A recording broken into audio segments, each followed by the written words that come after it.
नमस्कार साथियों, जय हिंद। कैसे हैं आप सभी का स्वागत है आज की हमारी क्लास में। आज हमारी दूसरी क्लास है हिंदी साहित्य के इतिहास से संबंधित, जिसमें हम सभी लोग भक्ति काल से संबंधित काफ़ी महत्वपूर्ण हर एक पॉइंट को कवर करने वाले हैं। इस क्लास को देखने के बाद में कोई भी पॉइंट आपका रह नहीं जाएगा भक्ति काल से संबंधित, तो काफ़ी महत्वपूर्ण क्लास आपकी रहने वाली है। देखिए, पहली क्लास में हम सभी ने आदिकाल को पढ़ा था, जिसके बाद में दूसरी क्लास थी जिसमें हमने आदिकाल से संबंधित बहुविकल्पीय महत्वपूर्ण प्रश्नों को कवर किया था। तो आज की आपकी क्लास रहेगी जिसमें हम सभी लोग भक्ति काल को पढ़ने वाले हैं। देखिए, भक्ति काल का दूसरा नाम है पूर्व मध्यकाल। सबसे पहले इसका समय सीमा जान लीजिएगा। तो संवत 1375 से 1700 विक्रम संवत तक इसका समय सीमा माना जाता है। आइए अब हम सब लोग पढ़ते हैं भक्ति काल से संबंधित कुछ महत्वपूर्ण पॉइंट्स को, जिनको जानना बहुत ही ज़रूरी है। तो हिंदी साहित्य का महत्वपूर्ण काल है दोस्तों, इसे स्वर्ण युग भी कहा गया है। काफ़ी महत्वपूर्ण पहला पॉइंट आपका है। देखिए, पूछा जाए हिंदी साहित्य का जो स्वर्ण युग किसे कहा जाता है, तो भक्ति काल को ही जो है स्वर्ण युग के नाम से जाना जाता है। देखिए, भक्ति काल को स्वर्ण युग किसने कहा था, तो श्याम सुंदर दास ने इस काल को जो है स्वर्ण युग का नाम दिया है। ये दूसरा आपका काफ़ी महत्वपूर्ण पॉइंट है। आगे चलते हैं तो जॉर्ज ग्रियर्सन ने इस काल को जो है स्वर्ण काल कहा है। देखिए, काफ़ी महत्वपूर्ण पॉइंट है, थोड़ा थोड़ा अंतर है इनमें। पूछा जाता है कि स्वर्ण काल जो है भक्ति काल को किसने कहा है, तो जॉर्ज ग्रियर्सन ने कहा है। ये आपका तीसरा काफ़ी महत्वपूर्ण पॉइंट है। देखिए, आचार्य रामचंद्र शुक्ल ने इस काल को जो है भक्ति काल का नाम दिया है। अगर पूछा जाए भक्ति काल को नामकरण जो है किसने किया है, तो आचार्य रामचंद्र शुक्ल ने किया है। आगे देखिएगा, हजारी प्रसाद द्विवेदी ने इस काल को जो है लोक जागरण कहा है। ये काफ़ी महत्वपूर्ण पॉइंट थे इसके नामकरण से संबंधित, तो सबसे पहले मैंने सोचा कि यही बता दिया जाए। अब हम लोग चलते हैं आगे। तो देखिएगा दोस्तों, भक्ति काल की शाखाओं की हम लोग बात करेंगे। तो भक्ति काल में 2 शाखाएं विकसित हुई थी। कौन कौन सी शाखाएं हैं देख लीजिएगा यहाँ पर। एक शाखा है दोस्तों निर्गुण काव्यधारा, दूसरी शाखा है सगुण काव्यधारा। ये 2 शाखाएं हैं। इन दोनों शाखाओं के अंतर्गत जो है यहाँ पर देख लीजिएगा 2 शाखाएं और हैं। निर्गुण की 2 हैं, एक है ज्ञानाश्रयी शाखा, दूसरी है प्रेमाश्रयी शाखा। तो ज्ञानाश्रयी शाखा के अंतर्गत जो कवि आते हैं वो संत कवि के रूप में जाने जाते हैं, और प्रेमाश्रयी शाखा के अंतर्गत जो कवि आते हैं वो सूफी कवि के रूप में जाने जाते हैं। अब संत कवि क्या थे, सूफी कवि क्या थे, आगे हम सभी लोग काफ़ी अच्छी तरह से पढ़ने वाले हैं।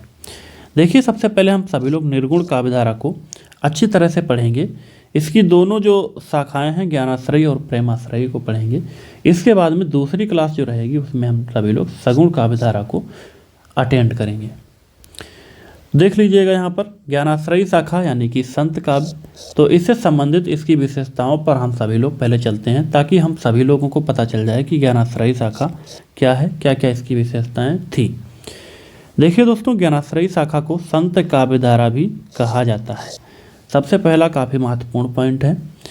देखिए, ज्ञानाश्रयी शाखा के जो प्रमुख कवि हैं दोस्तों वो कबीर दास जी जो है माने जाते हैं।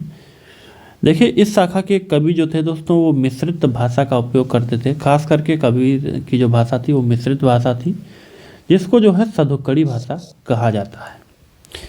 इस शाखा के जो भक्त कवि थे दोस्तों निर्गुणवादी थे। अगर पूछा जाए भक्त कवि किस तरह के थे, तो निर्गुणवादी थे और राम की जो है उपासना करते थे, मिथ्या आडंबरों और रूढ़ियों का विरोध करते थे। आगे देखिएगा, गुरु का सम्मान करते थे, जाति पाति के भेदों को जो है अस्वीकार मानते थे। अगला पॉइंट काफ़ी महत्वपूर्ण है। इस शाखा के जो कवि थे दोस्तों भोजपुरी, ब्रजभाषा, खड़ी बोली, राजस्थानी जैसी बोलियों का प्रयोग करते थे। बोलियां काफ़ी महत्वपूर्ण है, पूछी जा सकती हैं कि ज्ञानाश्रयी शाखा के जो कवि थे वो कौन सी जो है बोलियों का प्रयोग करते थे। अगला पॉइंट देखिएगा, इन कवियों ने दीपक, कमलिनी, सरोवर, जल, नागिन, नाग, हंस, भंवरा, वृक्ष, पक्षी आदि प्रतीकों का जो है इस्तेमाल किया है। आप सभी लोग बखूबी देख सकते हैं रचनाओं में इस तरह के प्रतीक आप सभी को देखने को मिलते हैं। तो ये काफ़ी महत्वपूर्ण पॉइंट थे ज्ञानाश्रयी शाखा से संबंधित। कुछ खास नहीं है, जो जो चीज़ें हैं महत्वपूर्ण वो सभी आप सभी को इस क्लास में देखने को मिलेंगी। देखिए, अब हम सभी लोग ज्ञानाश्रयी शाखा के या फिर संत काव्य जो है इसके कवि जो महत्वपूर्ण हैं और उनकी जो महत्वपूर्ण रचनाएं हैं यहाँ पर आप सभी लोग देखेंगे, काफ़ी महत्वपूर्ण है। देखिए यहाँ पर कवि हमने लिखा है, यहाँ पर रचनाएं। तो कवि सबसे पहले कबीरदास यानी कि ज्ञानाश्रयी शाखा के जो सबसे प्रसिद्ध कवि हैं दोस्तों वो कबीरदास जी हैं। तो सबसे पहले इनकी रचनाओं को हम सभी लोग देखते हैं। बीजक, साखी, शबद, रमैनी, ग्रंथावली, रचनावली, अनुराग सागर, ये काफ़ी महत्वपूर्ण इनकी रचनाएं हैं। अगला देखिएगा रैदास। देखिएगा दोस्तों, रैदास को रविदास भी कहा जाता है, काफ़ी बार पूछा गया इनका दूसरा नाम, तो रविदास भी इनका नाम है। तो इनकी काफ़ी जो प्रसिद्ध रचनाएं हैं जो पूछी जाती हैं वही रचनाएं यहाँ पर हम सभी लोग देखने वाले हैं। तो एक इनकी रचना है रैदास की बानी। दूसरी रचना है प्रभु जी तुम चंदन हम पानी, ये काफ़ी महत्वपूर्ण रचना है। अगला देखिएगा सुंदरदास जी को यहाँ पर देखते हैं। तो सुंदर विलास इनकी एक रचना है दोस्तों, जिसकी भाषा है ब्रज भाषा। ज्ञान समुद्र एक रचना है इनकी, जिसकी जो भाषा है दोस्तों वो इसकी भी ब्रज भाषा ही है। अब देखिएगा दादू दयाल को देखते हैं यहाँ पर। तो इनकी जो रचनाएं हैं, पहली रचना है दोस्तों हरडे वाणी, दूसरी रचना है अंगवधु, ये सभी काफ़ी महत्वपूर्ण रचनाएं हैं, देख सकते हैं आप सभी लोग। तीसरी जो रचना है दोस्तों आत्मबोध है, चौथी पद है। मलूक दास की रचनाओं को यहाँ पर देखिए। तो रत्न खान, ज्ञानबोध, अलखवाणी, धूजा चरित, मलूक परिचय, विभव विभूति, बारह खड़ी, ज्ञान पारोची, ये काफ़ी महत्वपूर्ण इनकी रचनाएं हैं मलूक दास जी की।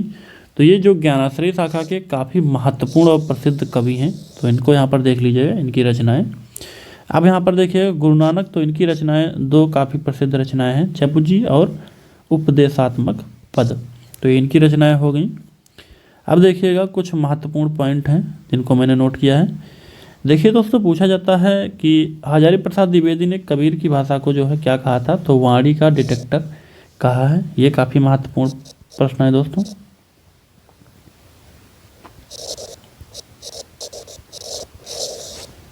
अगला देखिएगा श्याम सुंदर दास ने कबीर की भाषा को जो है पंचमेल खिचड़ी कहा है। आप सभी लोग जानते होंगे कि कबीर की भाषा को पंचमेल खिचड़ी कहा जाता है क्योंकि मिश्रित भाषा है। तो किसने कहा था, तो श्याम सुंदर दास ने यहाँ पर जो है इनकी भाषा को पंचमेल खिचड़ी का नाम दिया था। इनकी भाषा को वाणी का डिटेक्टर किसने कहा, तो हजारी प्रसाद द्विवेदी ने कहा था। तो ये थे कुछ महत्वपूर्ण पॉइंट। आगे देखिएगा दोस्तों, अब हम सभी लोग प्रेमाश्रयी जो शाखा है जिसको सूफी काव्य कहते हैं, इसको देखेंगे। अब हम सभी लोग पढ़ने वाले हैं प्रेमाश्रयी शाखा यानी कि सूफी काव्य को। तो इससे संबंधित काफ़ी महत्वपूर्ण पॉइंट हैं, देख लीजिएगा। इस शाखा के अन्य नाम हैं जिनको आप सभी लोग जान लीजिएगा। प्रेम मार्गी सूफी शाखा, प्रेम काव्य, प्रेम गाथा, प्रेम कथानक काव्य, प्रेमाख्यानक या फिर प्रेमाख्यान, ये सभी इसके नाम हैं दोस्तों। देखिए इस शाखा के कवियों ने जो है प्रेम कहानियाँ लिखी हैं जिनकी शैली है फारसी मसनवी।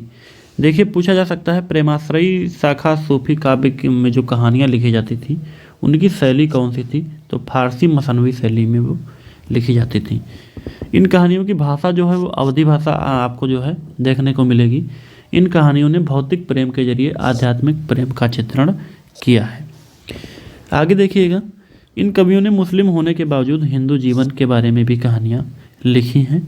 तो प्रेमाश्रयी शाखा के प्रमुख कवि की अगर बात करें तो मलिक मोहम्मद जायसी जी हैं, पूछा जाए, यानी कि सूफी काव्य के जो प्रमुख कवि हैं दोस्तों वो मलिक मोहम्मद जायसी हैं। और इनकी एक रचना पद्मावत है, आप सभी को पता होगा, ये महाकाव्य है जो कि सर्वश्रेष्ठ रचना के रूप में जानी जाती है। देखिए कुछ पॉइंट हैं जो यहाँ पर मैंने नोट नहीं किए हैं ऑलरेडी, यहाँ पर बता रहा हूँ। सूफी काव्यधारा के जो प्रथम कवि हैं, यहाँ से प्रश्न आपके पूछे जाते हैं। तो देखिए दोस्तों, राम कुमार वर्मा के अनुसार जो है मुल्ला दाऊद को प्रथम कवि माना जाता है। प्रथम कवि मुल्ला दाऊद।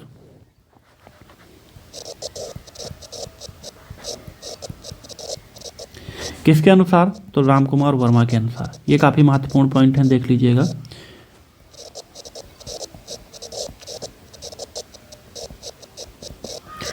इसी तरह से देखिएगा दोस्तों, आचार्य हजारी प्रसाद द्विवेदी के अनुसार जो है सूफी काव्यधारा के प्रथम कवि जो हैं वो ईश्वर दास को माना जाता है। ईश्वर दास किसके अनुसार, तो यहाँ पर देखिए आचार्य हजारी प्रसाद द्विवेदी के अनुसार।